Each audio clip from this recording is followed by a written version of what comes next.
Hello, everybody. Welcome from all the places around the world that you're coming from. Thank you for putting that in the chat. So good morning, good afternoon, and indeed good evening to some of you. We're very pleased that you're joining us here for another in our Innovation at Work webinar series. As many of you know, when the pandemic crisis really took hold, we moved to a weekly short format for these webinars so that we could pack as many different faculty and experts in as we can and bring you useful ideas and insights that we hope will help not only cope with the crisis that we're all still struggling with, but really to come out stronger than ever in our businesses and organizations and ourselves in our careers as professionals as well. And today I'm really delighted to be joined by a colleague, Dr. George Westerman, who's a principal research scientist for workforce learning at the MIT Jameel World Education Lab and also a senior lecturer at MI Sloan School of Management. I think we have another slide with some more information about George, which you've all seen in the process of signing up.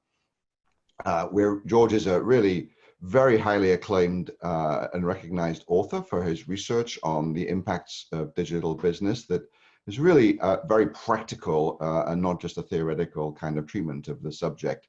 And as such, he teaches in many of our executive education courses and has done so for really many years now. We're really pleased, George, that you were able to join us today, because this is a time of great change, challenges, of course, but it's also the case, as you've been telling us, anyone who would listen, a time that has involved a lot of change driven by technology with a pace that is only increasing. And there are things that we maybe need to be doing and thinking about differently to make sure that we're actually able to not only stay on that curve, but stay ahead of that curve. So we're really looking forward to hearing from you your thoughts today, which are focused on your research on the new kind of CLOs that you're seeing emerging to help businesses and other organizations address change.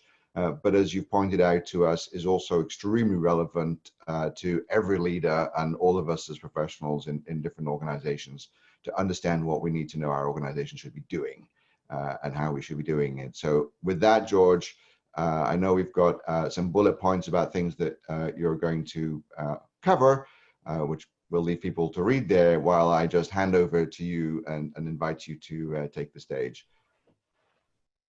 Well, thank you, Peter. I'm delighted to be here. Thanks for the opportunity to share this research. And thanks to all of you. You know, I saw Costa Rica and Philippines. We have the whole world here on the call today. So thank you all for coming in, whatever hour of the day it is, to be with us on this. I'm looking forward to sharing this work with you. It's really called the Transformer CLO.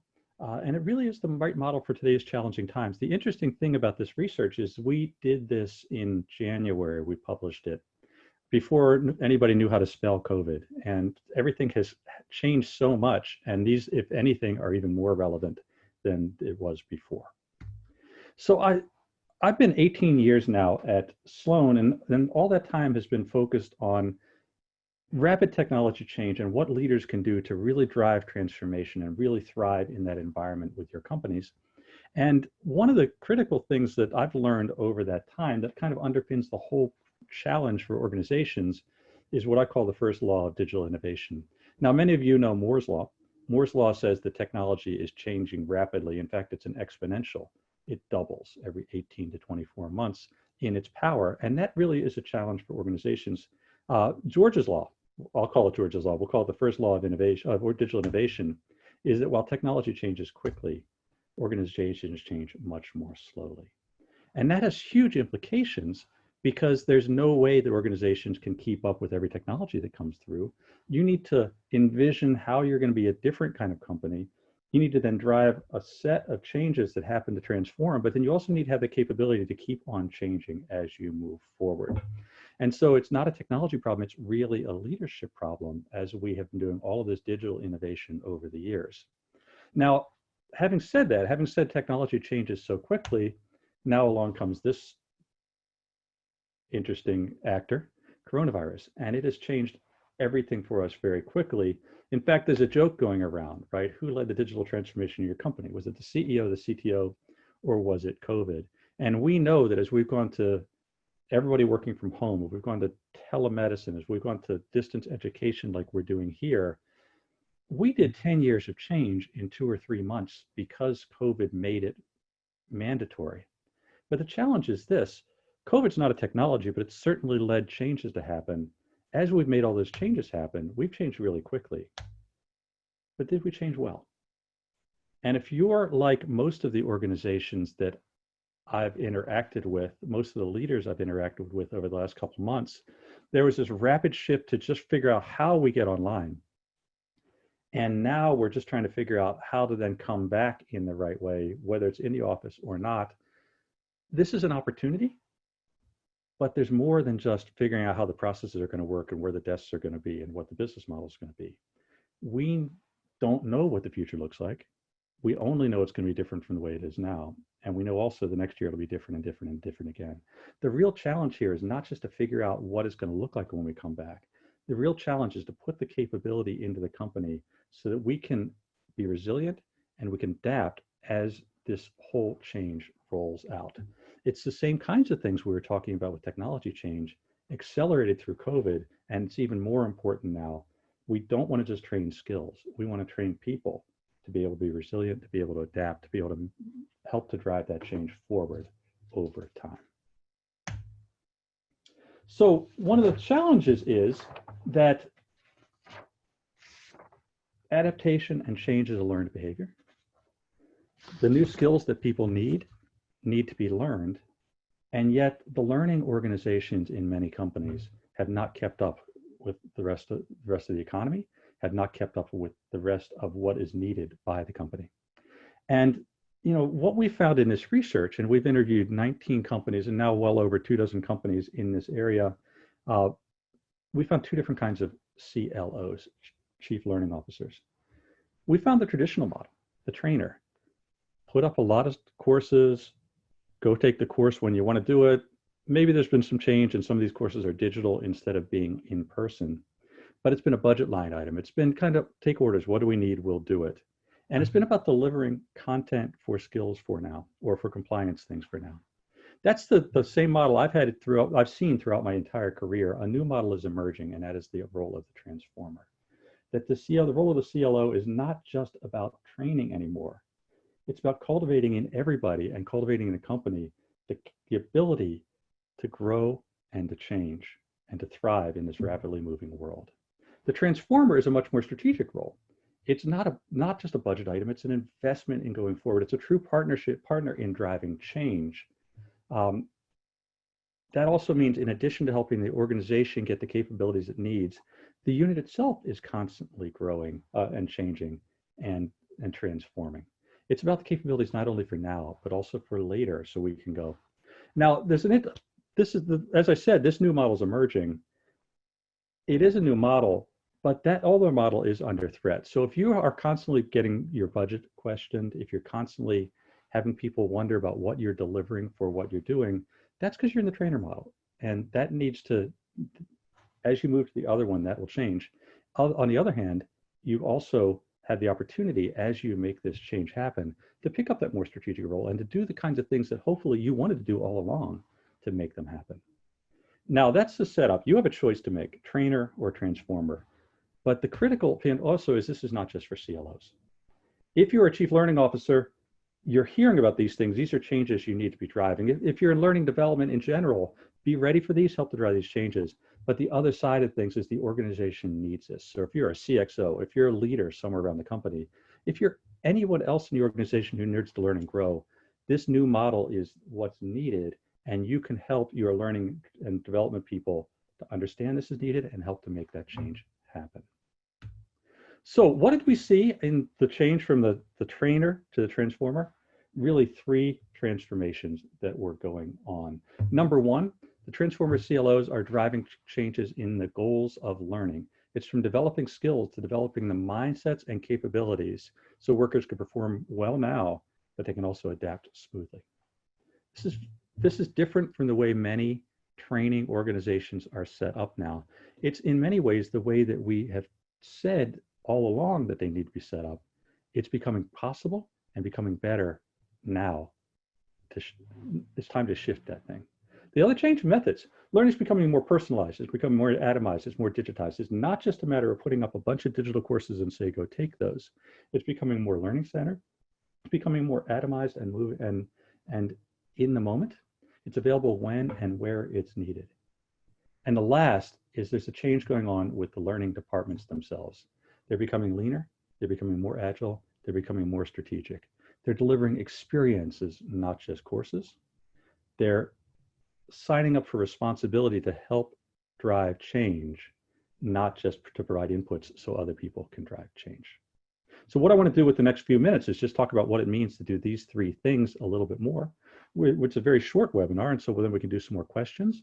And of course, we can talk afterwards at any time. So transforming learning goals, what are we talking about? Well, it's really from delivering courses to enabling transformation and growth. And no, the L&D project, the L&D unit cannot change the culture of the organization, but the L&D unit can sign up for some co-responsibility to help make that happen. And in this change from skills to mindsets and capabilities, in this change from give you a course to help you think about your career and help you think about being ready for that next role, not just yours, that's a change that will help you get there. What does that mean? Well, one, changing leadership development. So the leaders understand their role in driving change, not just in managing what they're doing. So the leaders understand what it means to be agile and experimental, like they couldn't before. Democratizing learning development, less from I am the expert, I will teach you, to let's find a way to help this organization learn. And that means the traditional models will change too. From skills to capabilities, call it curiosity and a growth mindset. The point here is, if we can help people develop this growth mindset, then they will draw the learning as they need it. They're going to want to change rather than just going when they're told to get the changes. And also this idea of being more in the flow. And so, you know, we have a quote down here from Lynn Berry. You know, it's what's this critical skills that are core to our transformation? How can we overly focus on those, even if potentially that's to the detriment of the other kinds of things we've been teaching? It's how we can make sure the organization's moving forward, not just we're delivering a slate of courses. So that's number one, rethinking what your role is. It's a much more strategic role. It's a much more proactive role to get the organization ready to change, not just to deliver particular skills. Now we talk about transforming the learning methods. Certainly they are more digitized, but they're also more atomized. And what I mean by that is that there are small chunks available as you need them. Many of you have heard about, or many of you are doing, certainly I do, you know, there's so much available up on YouTube in a 3-minute video if you need it, right? I changed the headlights on my old minivan a couple weeks ago, and I didn't have to take it to the dealer. I just found a 5-minute video and I was able to do it, save myself about $200. So yeah, these small atomized things, they're becoming much more personalized, so that you get what you need when you need it, as opposed to just because it happens to be the time to do it or the time on the schedule. Much more optimized in terms of the inventory and what we're offering people, and much more in the flow so that it's not separate. So what are we seeing here? For example, we're seeing many more change from courses to learning experiences. The idea is what we wrote up here, right? Can we create engaging and effective experiences that meet the employers where they are, geographically, temporally, and intellectually? And that means a whole lot more than recording a lecture and putting them up on digital. It means a whole lot more than doing, you know, straight slideware in a digital format. Certainly the kinds of things we are doing here in Sloan in our executive education, our digital courses are deeply engaging, multi-method ways to create an experience over 5 or 6 weeks. And there may be 5 or 10 minutes per week of talking heads talking on video. There's interaction, there's homework, there are exercises, other things. That's an experience that's different from the way digital was a while back. And in organizations, the same kind of things happening. Experiences that mix media, mix methods to get you there. So certainly a lot more peer teaching is happening. So at DBS Bank in Singapore, people are asked when they go out and take a course that they should come back and teach a couple dozen people what they've learned. And that not only is good for the company because they get to have that learning transferred, it's good for the person who did the learning because teaching it, you have to learn more about it, or you learn more about it as you teach it than you did. At Deutsche Telekom, they talk about from experts to experts. They have subject matter experts do the training, not trainers. Pin boards, right? These kinds of things, let's put up every article we can find. Let's organize them in the right way. So if you don't want to take a course or if you need something quickly, you can go get there. And Accenture, they have something like 2,500 of these things on different topics. If you're going to go talk to somebody in 10 minutes, you can get 5 minutes of this and get ready for that presentation. You're not going to be an expert, but at least you'll know more about it. Learning days, reserve time, making this part of what's going on. There are apps out there for leaders that just ask them one question a day to think about their leadership capability. And just by asking the question, you spur them to do a little more introspection, and you might spur them to find out some more things about them. More games, more simulations. At UBS, they put you through simulations on how to influence you, on how to launch a new product. And in these simulations, in these teams, it's a much more immersive experience, a much better way for people to understand all the complexity. Now, certainly in business school, we talk about case study learning, but you're one of 50 people in a classroom discussing that case study. Turn this into a real-time experience where you are living the case study along with 2 or 3 teammates. You learn so much more about the complexity and what you're good at and where you can go. And the last thing we're seeing, a big change here, is the global classrooms. We have global companies. We have people from all over the world, different cultures, different languages, different time zones, of course. And this idea of putting a global classroom together, so rather than have 4 Americans sit on a team and solve a strategic problem for a global thing, why not have an American and a Filipino and a South African and a French person get together on that team? And then we're really then thinking about what it means to be a global learning experience. And we can also then start to draw those cultural elements together and make that work.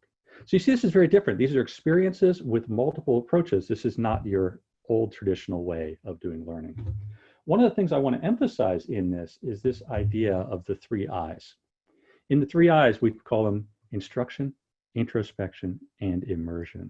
And too often the traditional approach to learning has been instruction. I am the expert. I will tell you what I know. I will test you on it at the end. If we have done it well in the past, we had some introspection where you would think about how this applies in your work and you go beyond. More and more of these experiences are getting that third piece in there of immersion. So what do I mean by that? Well, at Fidelity Investments, if you are working in a call center and you're one of these agents who can sell these financial products, you will get instruction on the material. You'll then meet with other call center agents to figure out how that might work in your job. If that's your morning, in the afternoon, you'll be on the switchboard doing your job, and they'll be filtering calls to you that make you test this out. And they'll be watching you every step of the way. So by the next morning, you now have had a couple hours of trying this out with, of course, effective supervision so you don't make mistakes. So that immersion then gives you the opportunity to do more introspection and learn from there. And this opportunity to actually apply it in the job is more and more of these experiences are building that up. Learn, go back to the work, come back and talk about it and learn some more. More and more they're getting in there. So we've talked about transforming the goals. It's about capabilities, it's about mindsets, the ability to change, not just have skills. Talked about the transforming the experience, more personalized, atomized, digitized, in the flow, using these multiple methods. Last is transforming the learning department itself. There are 4 ways we're seeing this change happen. Number 1, in the organization itself. These organizations are getting smaller. They're moving much better from budget. What's my budget? Let me grow my budget, to value. What kind of value are we delivering? And where we're delivering value, we'll spend more, and where we're not delivering value, we will cut back. They're becoming faster, more nimble, more agile at making changes happen, and they're focusing much more on impact, not just on spending. Number 2, we're seeing changes, new roles that we didn't necessarily see in these learning departments before. A learning strategist, an experienced designer, a software developer, curators, not just training developers. These new roles are because as we think about the new goals for learning, we need to then bring in the right skills to make that happen. The development process is moving from creation to curation. It's really focusing now around personas in the organization. It always has, but much more than it has before. Talking about the multiple sources and formats, and also this idea of removing underperforming content. At GE Digital, for example, they go through every year through all the courses they get across thousands of people, and they just run the statistics. And if in the many people that took this course, if you didn't see a performance bump in their annual reviews, why are we offering that course? And they'll remove that down. Or they'll optimize the flow that you go through so people can get to the right things in the right way without having to search through a 100 clicks to get there. Last but not least, there's a lot of co-creation going on here. No longer do you have trainers figuring out what they're supposed to teach and then developing courses on it. We have people helping subject matter experts deliver that training themselves. Also, so there's joint design and ownership with the business, not just the learning department. We have the subject matter expert curating pin boards, curating their own courses, often leading, and also this peer learning. Peers teaching peers, but also peers then taking material and putting it together for other peers to work on. So that was a quick run through the material, just about 10 minutes. Of course, we could teach a lot more time on this, but the really critical point is this. As a CLO, as a learning and development head, or as somebody who works with those people and depends on those people, you've got a choice to make. Do you stick with the same trainer model that the companies have had for decades and is rapidly aging and losing its usefulness?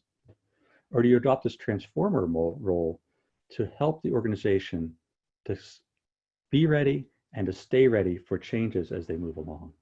It's these three changes that are going on. And the question I'll leave you with here is this. What choice do you want to make going forward? Thank you, George. This is fascinating. We've been getting a lot of discussion and questions happening in the Q&A. Maybe to kick us off,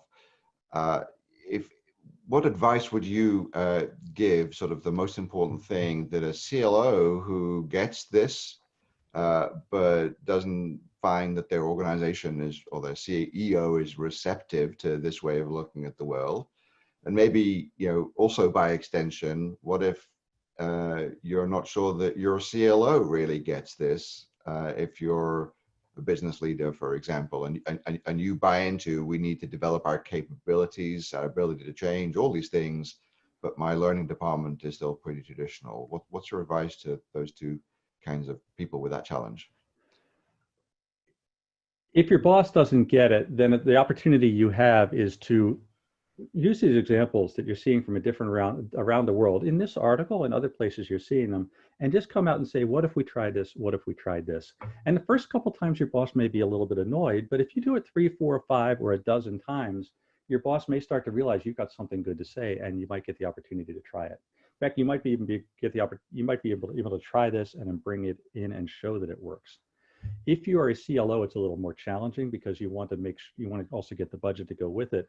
When I was entering the workforce, we had a saying that you always dress for the role that you want to have, not the role that you do have. And so you want to think about it the same way here. Don't wait to be asked. If you're the CLO or the head of learning and development and the CEO isn't interested, go ahead and do the change anyway. Now, you're not going to get the big budget to run a transformation, but create a few of these new models. Try to change the way you offer your courses. Think about the leadership development process and how to make that a different kind of more introspection, instruction, and immersion kind of process. And then bring it back and say, see how well that worked? Let's do more of it. So the one thing you should not do is wait for the bosses to catch up. Constantly leading that conversation, and while you're leading that conversation, just start making the changes happen. And eventually you'll get the opportunity to do more. Great, that's helpful. Thank you. We've been getting a lot of questions as well about measurement. When you talk about capability, it seems in some ways like a hard to define quality. And so there's a lot of curiosity. Have you seen any good practices in how to measure what the capabilities are in their current state? Does that enable you to identify where your gaps are? And then how do you measure your success? Great. The easiest question to ask if you want to stop an investment is, what's the ROI on that? And then to keep asking questions and keep picking holes in it, because no estimated ROI is perfect.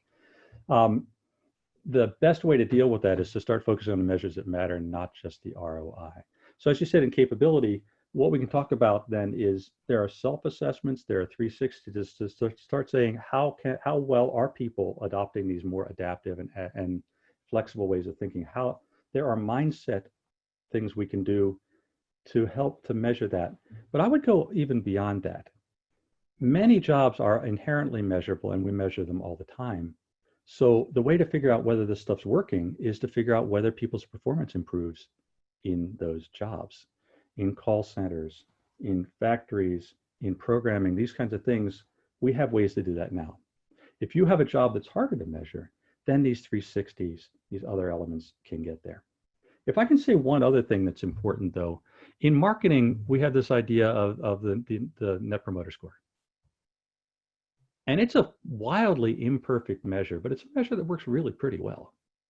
And so the other thing you do with the pulse surveys and other elements is just get a sense for the culture, get a sense for the mindset in the room, and see whether those kinds of things are moving. The mindset, the satisfaction of your job, these elements. So don't go for just the ROI on this investment. That's really hard with the learning and development thing, unless you can show an actual performance change. But there are many other measures you can put together to put a well-rounded story. Great, thanks. So a lot of these insights are coming out of the work you're doing in the JWell organization in MIT. So if people wanted to dive deeper into this this subject with you, in addition to executive education, could you just share a bit of, oh, here we go. It looks like you've got a slide you prepared earlier. Great. That you could just sure, yeah. share So what I've done, I've spent all this time working on digital transformation topics.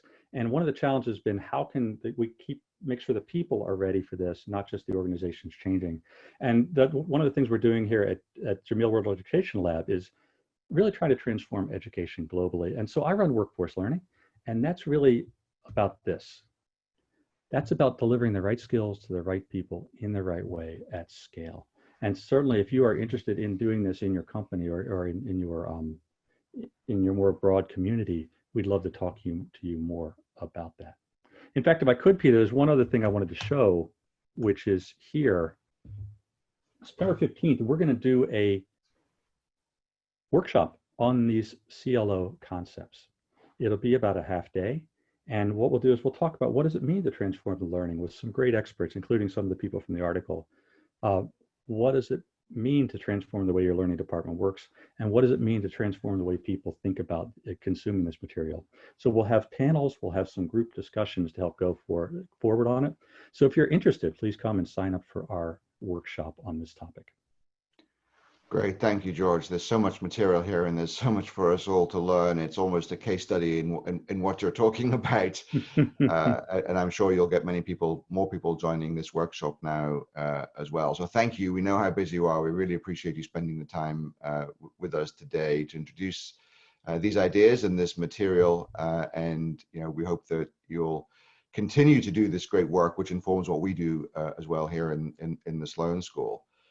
And if I may just ask my colleagues to put up one last slide. Thank you all for joining us for this webinar. And you can see there's a theme here about preparing the workforce that we need for the future.